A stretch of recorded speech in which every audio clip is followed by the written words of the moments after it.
Halo sobat, kali ini Atans akan ngejelasin tentang resiko jatuh. Resiko jatuh itu didefinisikan sebagai peningkatan kemungkinan terjadi jatuh yang dapat menyebabkan cedera fisik. Resiko jatuh itu biasanya terjadi pada lansia dan dapat menyebabkan banyak masalah kesehatan pada lansia loh.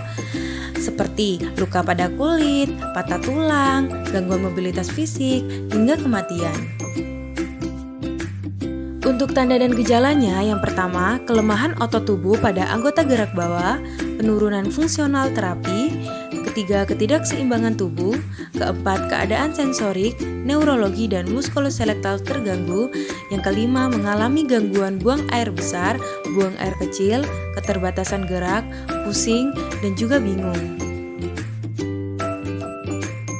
Tahukah bahwa penyusun stabilitas badan itu ada 4 macam?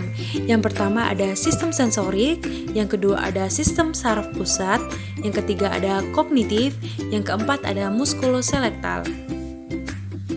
Penyebab dari resiko jatuh sendiri yang pertama ada kekakuan jaringan otot, yang kedua berkurangnya massa otot, yang ketiga perlambatan konduksi saraf, yang keempat penurunan penglihatan, dan yang kelima kerusakan daya ingat. Resiko jatuh ini memiliki 2 faktor. Yang pertama ada faktor intrinsik resiko jatuh pada lansia. Yang pertama ada kondisi fisik dan sistem saraf menurun. Kedua, penurunan penglihatan dan juga pendengaran. Yang ketiga, perubahan otot tubuh, gaya berjalan, dan juga refleks postural karena proses menua tersebut. Dan yang kedua ada faktor ekstrinsik resiko jatuh pada lansia. Yang pertama, dikarenakan cahaya kurang, yang kedua, lantai licin, yang ketiga, alat bantu tidak kuat, yang keempat, tempat tidur dan WC rendah, yang kelima, obat yang dikonsumsi. Dampak dari resiko jatuh itu sendiri, yang pertama, mengalami patah tulang pada tulang panggul, pergelangan tangan, dan juga pada pelvis. Yang kedua, merasakan shock dan juga rasa tingkat ketakutan akan jatuh semakin tinggi. Yang ketiga, mengalami ansietas, pembatasan aktivitas sehari-hari, dan juga fobia jatuh.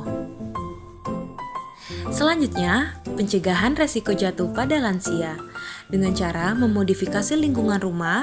Yang pertama, membuat lantai tidak licin dan lantai yang rata. Yang kedua, pencahayaan yang cukup dan tidak menyilaukan. Yang ketiga, tidak ada barang-barang yang berserakan di lantai. Yang keempat, mengurangi tangga yang ada di jalur lansia berjalan.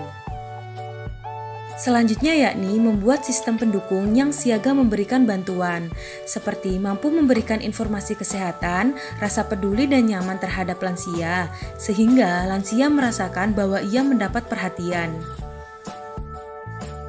Pencegahan lansia jatuh di tempat pelayanan kesehatan. Yang pertama, kenalkan klien terhadap lingkungan. Yang kedua, ajari klien untuk menggunakan bel panggil. Yang ketiga, letakkan meja di dekat tempat tidur. Yang keempat, kaji secara teliti kemampuan klien untuk ambulasi dan juga berpindah tempat. Yang kelima, awasi klien secara ketat. Yang keenam, atur posisi tempat tidur. Yang ketujuh, pastikan terdapat keset. Yang ke-8, anjurkan klien untuk menggunakan palang genggam. Yang ke-9, pastikan lansia tidak naik turun tangga sendirian. Begitulah penjelasan resiko jatuh yang sudah Atans jelaskan. Terima kasih dan sampai jumpa.